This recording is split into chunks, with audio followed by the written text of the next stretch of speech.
Welcome to Mahamaya selection और आप हमारे साथ हैं SBI clerk English previous year question set 1 में। आज हम सॉल्व करेंगे एसबीआई क्लर्क का previous year question. SBI clerk ने नोटिफिकेशन जारी कर दिया है जैसे कि मैंने पहले की वीडियो में बताया, और एग्ज़ाम जो है टेंटेटिवली जून में शेड्यूल्ड है। सो हमारे पास करीब 1 महीना है प्रिपरेशन करने के लिए। तो चलिए देखते हैं कि इंग्लिश में आज हमारे पास क्या है।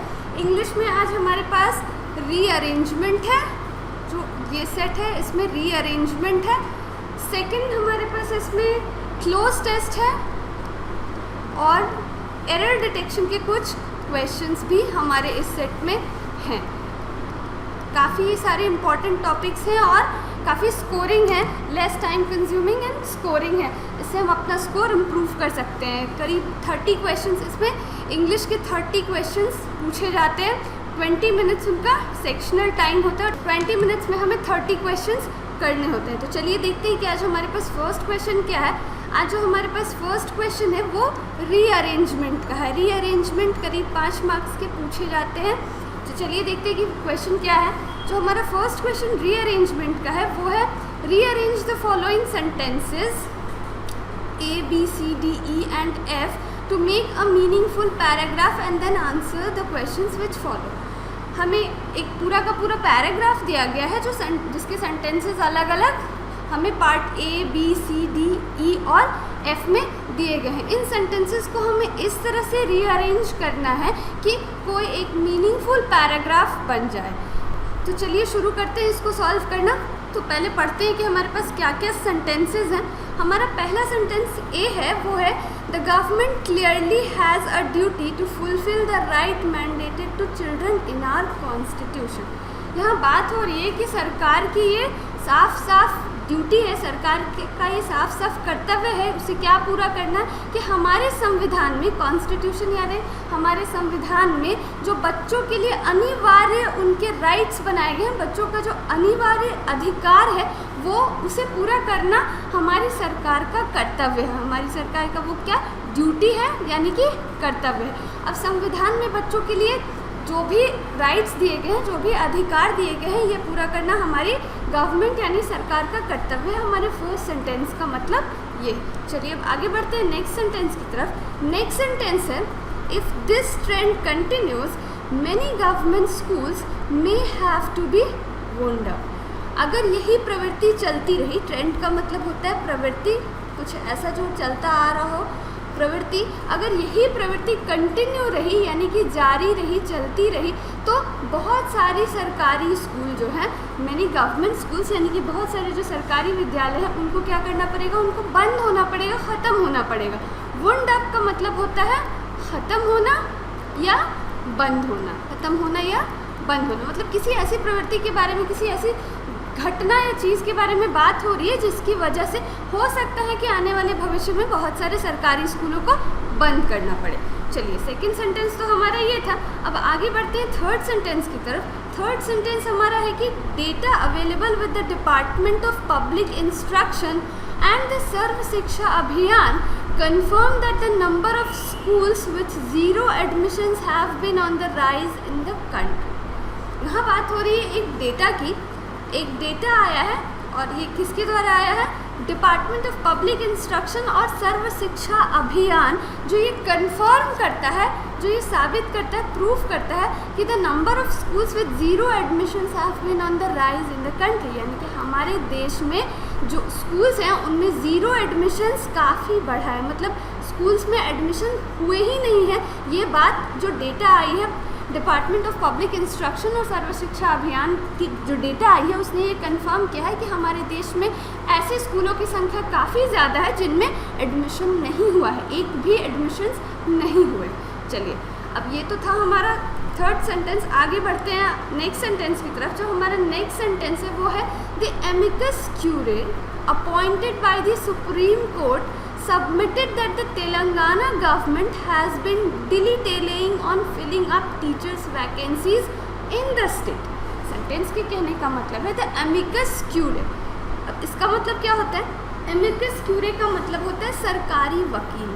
एमिकस क्यूरे का मतलब होता है सरकारी वकील। ये वो सरकारी वकील होता है जिसे सरकार जब ऑपोजिशन पार्टी के पास कोई वकील नहीं होता तो सरकार एक वकील अपॉइंट करके उस पार्टी को देती है अपने पॉइंट्स को रखने के लिए। सो ये किसने अपॉइंट किया? The amicus curiae appointed by the Supreme court. Supreme court ने एक एमिकस क्यूरी यानी कि एक सरकारी वकील अपॉइंट किया है। Supreme Court submitted that the Telangana government has been delaying on filling of the teachers vacancies in state. और उसने ये कहा कि तेलंगाना की सरकार है वो बहुत इधर उधर टाल मटोल कर रही है। जो राज्य में टीचर्स की, शिक्षकों की वैकेंसीज़ हैं उन्हें भरने में तेलंगाना गवर्नमेंट काफ़ी टाल मटोल कर रही है, काफ़ी देर कर रही है। वहाँ शिक्षकों की काफ़ी कमी है लेकिन फिर भी तेलंगाना गवर्नमेंट वैकेंसीज़ में टीचर को भर्ती नहीं कर रही है। सो हमारे इस सेंटेंस का तो मतलब ये था। चलिए अब आगे बढ़ते हैं नेक्स्ट सेंटेंस की तरफ। हमारा नेक्स्ट सेंटेंस है, for example last year not a single student enrolled in class 1 in 534 government schools in Karnataka.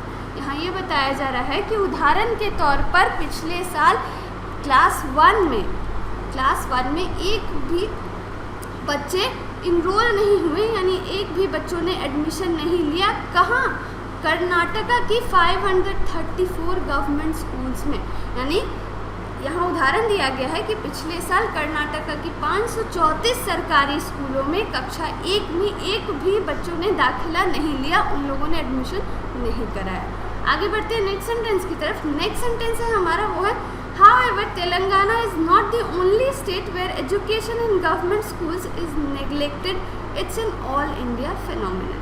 यहाँ बात ये की जा रही है कि तेलंगाना ही केवल एक ऐसा राज्य नहीं है जहाँ पे सरकार जो है शिक्षा को नज़रअंदाज कर रही है, शिक्षा को नेग्लेक्ट कर रही है, उसकी अच्छे से शिक्षा को बढ़ावा नहीं दे रही है। ये जो मामला है ये पूरे के पूरे देश में ही ऐसा है, यानी कि पूरे के पूरे देश में हर एक राज्य में शिक्षा पे हमारा जोर नहीं है, वहाँ की सरकार जो है शिक्षा पर ध्यान नहीं दे रही। तो ये तो थे हमारे सारे सेंटेंसेस जो हमें पैराग्राफ में मिले हैं। अब इन सारे सेंटेंसेस को हमें क्या करना है? रीअरेंज करना है ताकि एक मीनिंगफुल पैराग्राफ बन जाए। अब सेंटेंस जो एक पैराग्राफ होता है उसे रीअरेंज करने के लिए हमें क्या चाहिए? हमें इंट्रोडक्टरी सेंटेंस चाहिए। पहला तो रूल ये होता है कि हम इंट्रोडक्टरी सेंटेंस को ढूंढेंगे, वो सेंटेंस जिससे पैराग्राफ शुरू होगा। अब पैराग्राफ शुरू होने के लिए हमें कोई बहुत स्ट्रॉन्ग सेंटेंस चाहिए। चलिए देखते हैं। The government clearly has a duty to fulfil the right mandated to children in our constitution.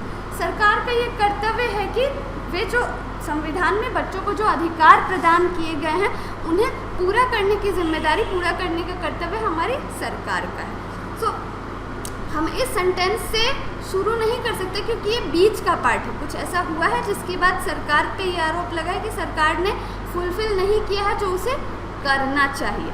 चलिए अब आगे बढ़ते। If this trend continues many government schools में have to be wound up. अगर यही प्रवृत्ति जारी रही तो बहुत सारे सरकारी स्कूलों को ख़त्म होना पड़ेगा, बंद होना पड़ेगा। क्योंकि इफ़ दिस ट्रेंड, यहाँ क्या लगा है? यहाँ हमारा प्रोनाउन है, यहाँ हमारा प्रोनाउन है और जनरली हम एक सेंटेंस को एक स्ट्रॉन्ग नाउन से शुरू करते हैं। ये जो प्रोनाउन है दिस ट्रेंड, ये किसी नाउन के लिए आया है, यानी कि हमारा जो नाउन है वो ऑलरेडी एग्जिस्टिंग है, नाउन है। सो हम प्रोनाउन से सेंटेंस यहाँ शुरू नहीं कर सकते। दिस ट्रेंड की बात हो रही है, किसी ट्रेंड की बात कर रहे हैं तो उस ट्रेंड को इस सेंटेंस में इस लाइन से पहले आना पड़ेगा। चलिए अब आगे बढ़ते हैं।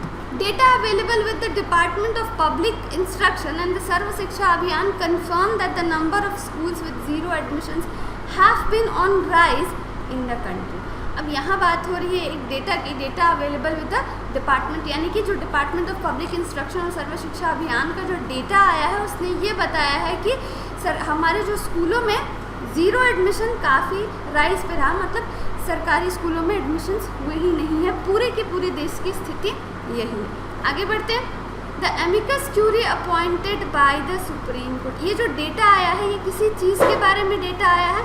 डेटा हमारा इंट्रोडक्टरी सेंटेंस नहीं हो सकता क्योंकि डेटा किसके बारे में आया है ये हमें और किसने लाया है ये हमें पहले सेंटेंस में बताना होगा। चलिए अब आगे बढ़ते हैं। The amicus curiae appointed by the Supreme Court submitted that the Telangana government has been delaying on filling up teachers vacancies in the state. The amicus curiae यानी कि सरकारी वकील जो सुप्रीम कोर्ट ने अपॉइंट किया है उसने ये बताया कि जो तेलंगाना की सरकार है उसने राज्य में शिक्षकों की भर्ती में बहुत ही देरी की है, टाल मटोल किया है, इसलिए वहाँ की जो एजुकेशन की स्थिति है, पढ़ाई की स्थिति है, वो काफ़ी ख़राब है। अब ये हमारा इंट्रोडक्टरी सेंटेंस बिल्कुल बन सकता है, ये हमारा इंट्रोडक्टरी सेंटेंस बिल्कुल हो सकता है, क्योंकि यहाँ हम उस डेटा की बात कर रहे हैं, इसी बेसिस पर ये सारे लाइंस आए हैं। ये सारे लाइंस डायरेक्टली और इनडायरेक्टली इसी से जुड़े हुए हैं।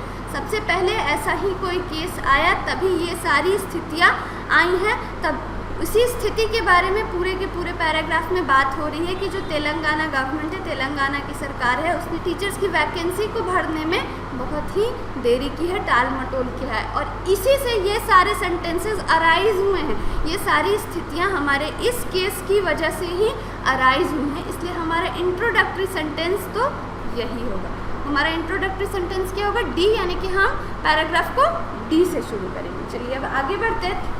आगे है, for example last year not a single student enrolled in class 1 in 534 government schools in Karnataka. यहाँ एग्जाम्पल दिया जा रहा है, यानी कि कुछ ऐसा हुआ है जिसके लिए एग्जाम्पल दिया जा रहा है। सो ये इससे पहले हमें कुछ ऐसे डेटे वाले सेंटेंस को लाना पड़ेगा, जिसके लिए हमें जिसको प्रूफ करने के लिए हमें एग्जाम्पल देना पड़ रहा है यहाँ पे। सो ये तो इंट्रोडक्टरी सेंटेंस के बाद नहीं आएगा, क्योंकि यहाँ बात हो रही है कर्नाटका की, और हमने जो इंट्रोडक्टरी सेंटेंस है उसमें तेलंगाना के बारे में बात किया। चलिए अब आगे बढ़ते हैं। आगे है, however Telangana is not the only state where education in government schools is neglected, it is an all India phenomenon. यहाँ पे ये कहा जा रहा है कि क्या केवल तेलंगाना ही एक ऐसा स्टेट नहीं है जहाँ सरकारी स्कूलों में शिक्षा को नज़रअंदाज किया जा रहा है, जहाँ सरकारी स्कूलों में शिक्षा पर जोर नहीं दिया जा रहा है। ये तो हाल जो है पूरे देश का यही हाल। सो अब ये तेलंगाना, दूसरा मैंने क्या बताया था कि प्रीवियस वीडियो में भी मैंने बताया है कि हमें ऐसे लिंकिंग सेंटेंसेस या वर्ड्स ढूंढने होंगे जो एक सेंटेंस दूसरे सेंटेंस से लिंकअप होगा तो वो साथ में आएगा, और वो क्या बनाएगा? हमारा कॉम्प्लीमेंट्री पेयर बनाएगा, और वो हमारा कॉम्प्लीमेंट्री पेयर बनाएगा। सो अब यहाँ पे बात किसकी हो रही थी? तेलंगाना की। हमारे डी वाले सेंटेंस में तेलंगाना की बात हो रही थी, और ये जो हमारा एफ है ये भी तेलंगाना से ही रिलेटेड है, तो ये दोनों साथ में आएंगे, यानी कि ये दोनों कॉम्प्लीमेंट्री पेयर्स बनाएंगे। The amicus curiae appointed by the Supreme Court submitted the Telangana government has been delaying on filling up teachers vacancies in the state. However, Telangana is not the only state where education in government schools is neglected. यहाँ कहा ये जा रहा है कि एक data जो amicus curiae है, यानी कि सरकारी वकील है, उसने ये बताया कि तेलंगाना गवर्नमेंट ने काफ़ी टाल मटोल किया है, काफ़ी देर किया है राज्य में शिक्षकों की वैकेंसीज को भरने के लिए। उसके बाद फिर ये कहा जा रहा है कि तेलंगाना गवर्नमेंट ही एक ऐसा स्टेट नहीं है जहाँ पे सरकारी स्कूलों में शिक्षा को नज़रअंदाज किया जा रहा है। ये दोनों सेंटेंसेस तेलंगाना के बारे में हैं, तो ये दोनों सेंटेंसेस साथ में आएंगे, यानी कि डी के बाद जो हमारा सेंटेंस आएगा वो होगा एफ। चलिए अब आगे बढ़ते हैं। अब देखते हैं कि यहाँ पे क्या आ सकता है। अब बात हो रही है, अब हमने यहाँ क्या कहा कि तेलंगाना ही केवल एक ऐसा स्टेट नहीं है, यानी कि तेलंगाना के अलावा और भी सारे स्टेट्स हैं जहाँ पे स्थिति यही है। अब हम अपने इस पॉइंट को प्रूफ करने के लिए कोई एग्जाम्पल देंगे। हमने यहाँ क्या बताया? हमने बताया कि केवल तेलंगाना ही एक ऐसा स्टेट नहीं है जहाँ पे सरकारी स्कूलों में शिक्षा की हालत ख़राब है, ऐसे और भी सारे स्टेट है। It is an all India phenomenon, यानी कि पूरे के पूरे देश में बहुत सारे ऐसे राज्य हैं जहाँ पे यही स्थिति है, और इसे प्रूफ करने के लिए हम क्या देंगे? एग्जाम्पल देंगे। इसे प्रूफ करने के लिए हम एग्जाम्पल देंगे। सो हमारा एग्जाम्पल का पार्ट कौन सा है? ये यहाँ पे ये अभी मैंने बताया था कि फॉर एग्जाम्पल हम किस चीज़ का एग्जाम्पल दे रहे हैं, ये हमारा इसके पहले आएगा। इसलिए अब हमें यहाँ पे पता है कि हम ये एग्जाम्पल दे रहे हैं, ये प्रूफ कर रहे हैं कि तेलंगाना ही केवल एक ऐसा स्टेट नहीं है जहाँ एजुकेशन की स्थिति खराब है, इसके अलावा और भी सारे स्टेट है। और यहाँ पे दूसरा स्टेट हमारा कौन सा है? कर्नाटका। सो जो हमारा थर्ड पार्ट होगा वो क्या होगा? डी एफ के बाद ई। So, for example, last year not a single student enrolled in class 1 in 534 government schools in Karnataka, यानी कि लास्ट ईयर पिछले साल कर्नाटका के 534 सरकारी स्कूलों में कक्षा 1 में एक भी एडमिशन्स नहीं हुए हैं, एक भी दाखिला नहीं हुआ है। तो हमारे इस सेंटेंस को ये वाला एग्जाम्पल क्या करता है? प्रूफ करता है। इसलिए डी एफ के बाद आएगा हमारा ई। चलिए अब आगे बढ़ते हैं। आगे है हमारे पास कौन कौन से सेंटेंसेस अभी बच रहे हैं। हमारे पास ए बच रहा है, बी बच रहा है, सी बच रहा है। हमारे पास डी एफ ई हो गए और ए बी सी हमारे पास बच रहे हैं। चलिए इसको थोड़ा सा साफ कर लेते हैं हम। हमारे पास 3 सेंटेंसेस अभी बचे हुए हैं। चलिए अब देखते हैं कि हमारे पास डी एफ ई के बाद क्या आना चाहिए।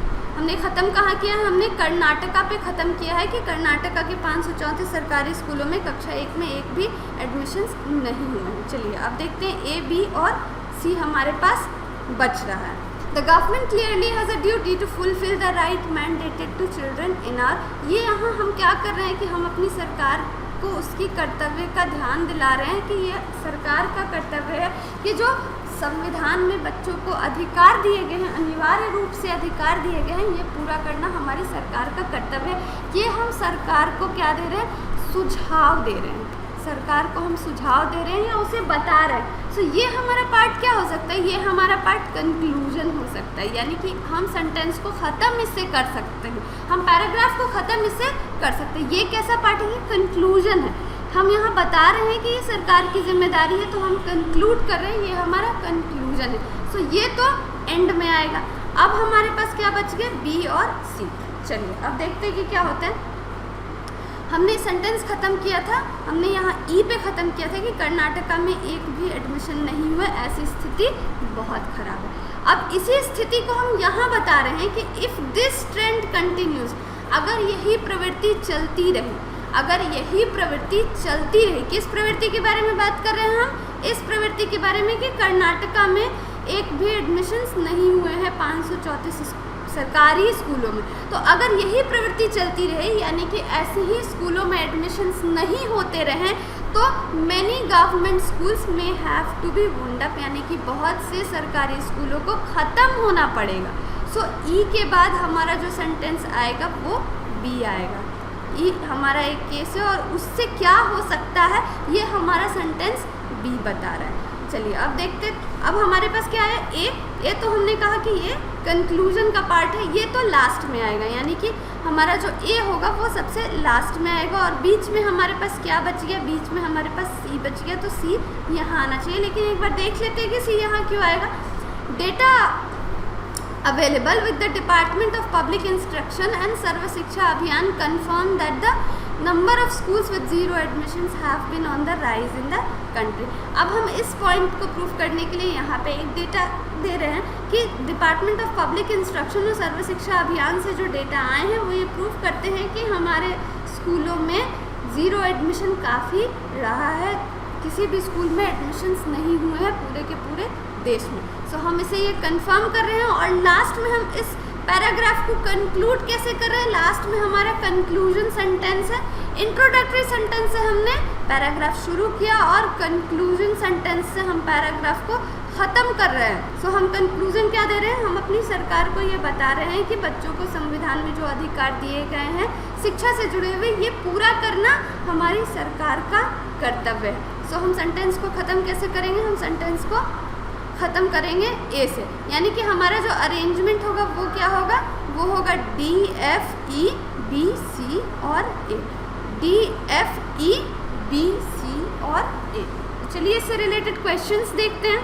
हमारा जो फर्स्ट क्वेश्चन है वो क्या है, which of the following sentence should be fourth after rearrangement. तो हमारा रीअरेंजमेंट क्या था, हमारा rearrangement D F E B C और ए था। फोर्थ हमारा क्या होगा, फोर्थ हमारा बी होगा, यानी कि हमारा ऑप्शन डी करेक्ट आंसर होगा। चलिए अब आगे बढ़ते हैं नेक्स्ट क्वेश्चन की तरफ। नेक्स्ट क्वेश्चन है which of the following sentence would be third after rearrangement.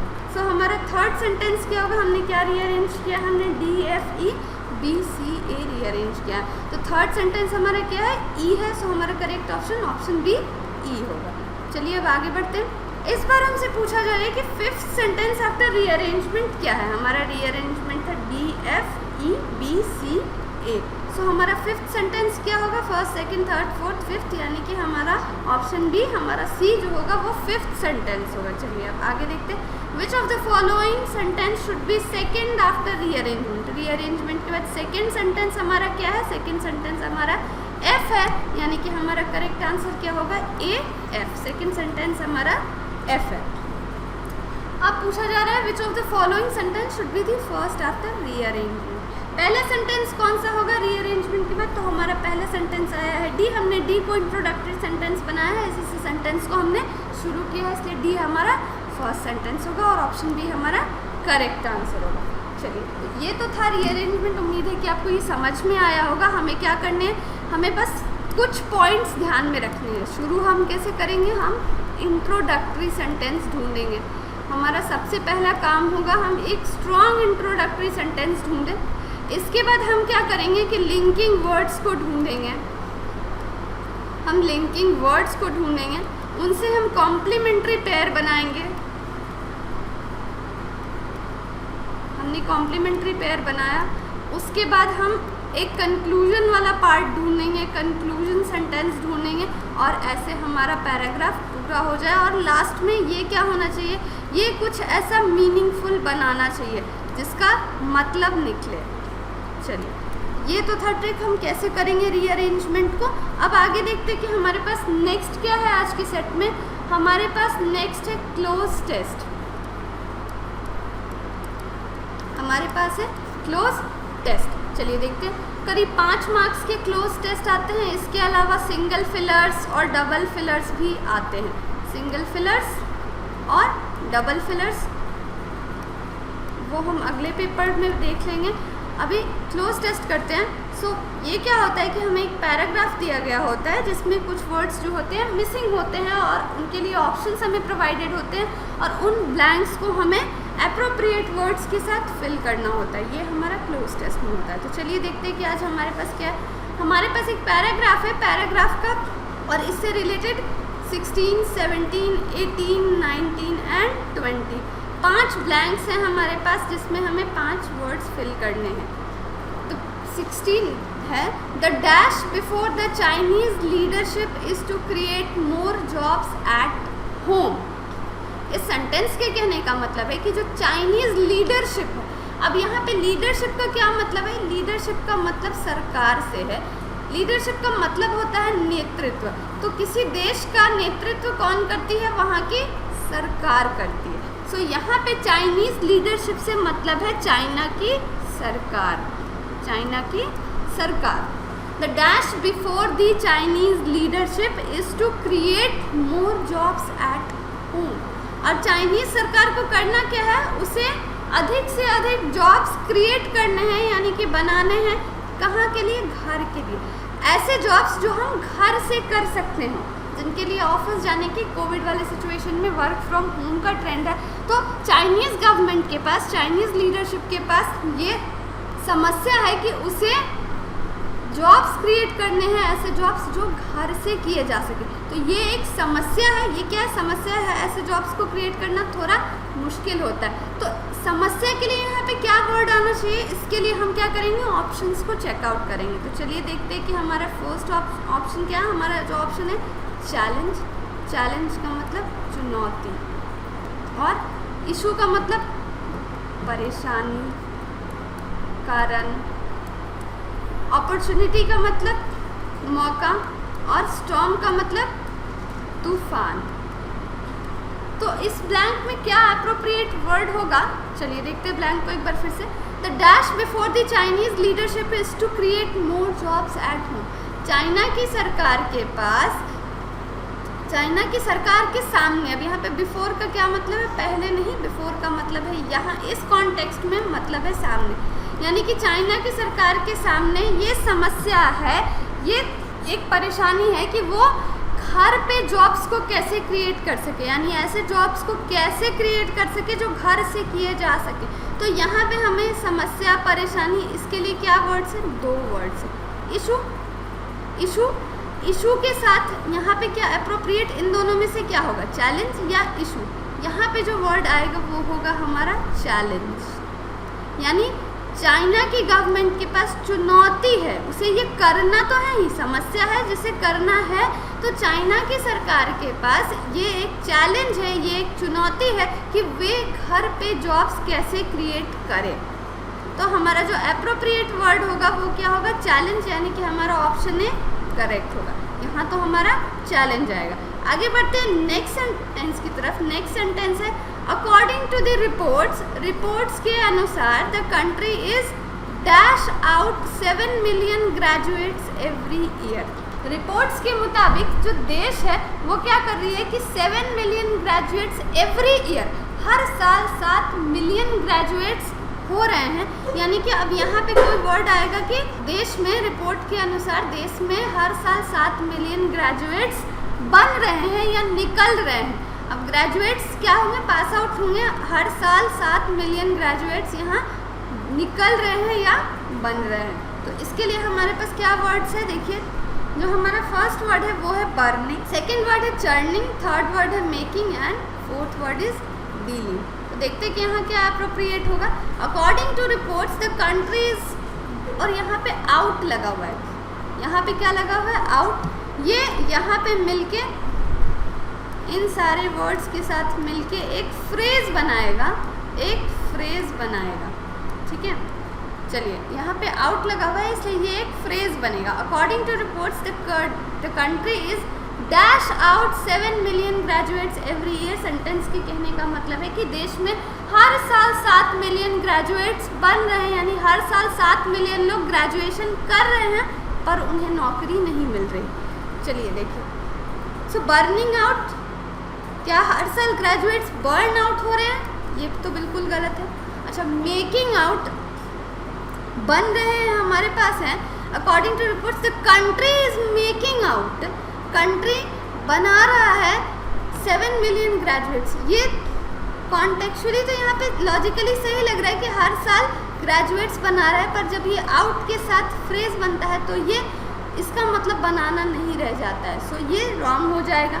Dealing out, according to reports the country is dealing out 7 million graduates every year. Dealing out करने का मतलब होगा कि हम क्या कर रहे हैं, हम ग्रेजुएट्स बनाकर बाहर भेज रहे हैं। सो ऐसा तो कुछ नहीं कहा जा रहा सेंटेंस में, इसलिए हमारा ये भी रॉन्ग होगा। जो करेक्ट आंसर होगा वो होगा चर्निंग आउट। चर्निंग आउट का मतलब होता है, हमारे पास चर्निंग आउट का मतलब होता है, चर्निंग के साथ जब आउट हो जाता है तो उसका मतलब होता है क्रिएट करना। हम क्या कर रहे हैं, क्रिएट कर रहे हैं। हर साल देश में 7 मिलियन ग्रेजुएट्स क्रिएट हो रहे हैं, इसलिए यहाँ पे जो करेक्ट वर्ड होगा वो क्या होगा, हमारा ऑप्शन बी, चर्निंग आउट। चलिए अब आगे बढ़ते हैं। आगे है हमारे पास, dear dash is not a comfortable thought for policy makers, so China needs to go for dash change how it does dash dollar not an RMB question. So dear dash is not a comfortable thought, उनकी dash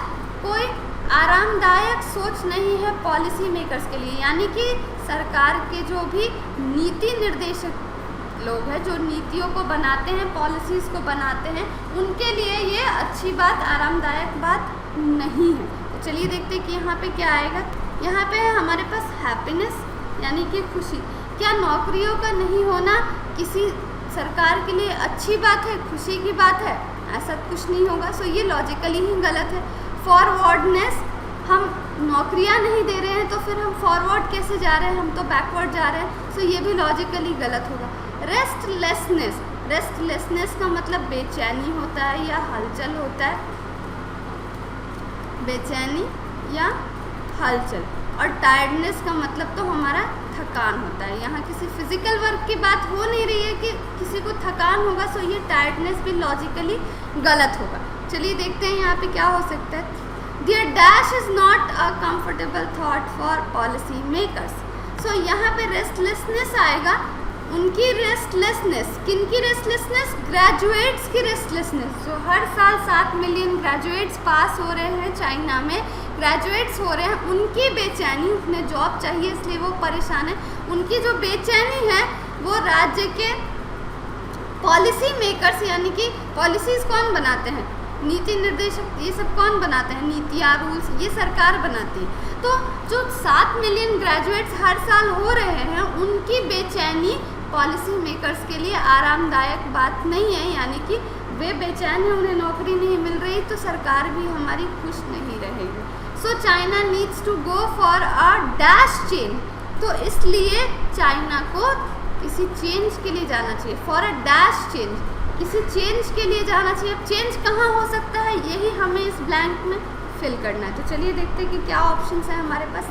हमारे पास options हैं model, model, module and middle. अब हम क्या change कर सकते हैं? हम क्या चेंज कर सकते हैं? मॉडल चेंज कर सकते हैं। हम मॉडल चेंज कर सकते हैं। मॉडल का मतलब होता है नमूना या रेप्लिका या काम करने का तरीका। जब एक मॉडल काम नहीं आता तो हम दूसरे मॉडल से काम करते हैं। सो काम करने के तरीके को भी हम काम करने का तरीका। सो हम क्या, चाइना को क्या चेंज करना है? चाइना को अपना मॉडल चेंज करना है। चाइना को क्या करना है? अपना मॉडल चेंज करना है। So China needs to go for a model change. China को अपना मॉडल चेंज करना है। How it does is a dash dollar not an RMB question. How it does is a dash dollar not an RMB question. चलिए देखते हैं कि options क्या है। डैश डॉलर, हमारे पास क्या है? Dash dollar. हमारे पास ऑप्शन है billion dollar, million, trillion, thousands, none of the above. अब ये जो डॉलर है ना यहाँ पे, और इससे पहले हमें कुछ फिल करना। क्या आपको ये सारे वर्ड्स देखकर लगता है कि इनसे रिलेटेड कोई एक फ्रेज बन सकता है? यहाँ पे बिलियन है, यहाँ मिलियन है, यहाँ ट्रिलियन है, यहाँ थाउजेंड्स है। ऐसा कोई फ्रेज आपको समझ में आ रहा है जो इससे बन सकता है? डॉलर यहाँ लगा और यहाँ मिलियन, यहाँ पे होगा मिलियन डॉलर। Million dollar. अब ये मिलियन डॉलर कहने का मतलब यहाँ पैसे की बात नहीं हो रही है। मिलियन डॉलर एक फ्रेज है जिसका मतलब होता है काफ़ी कीमती।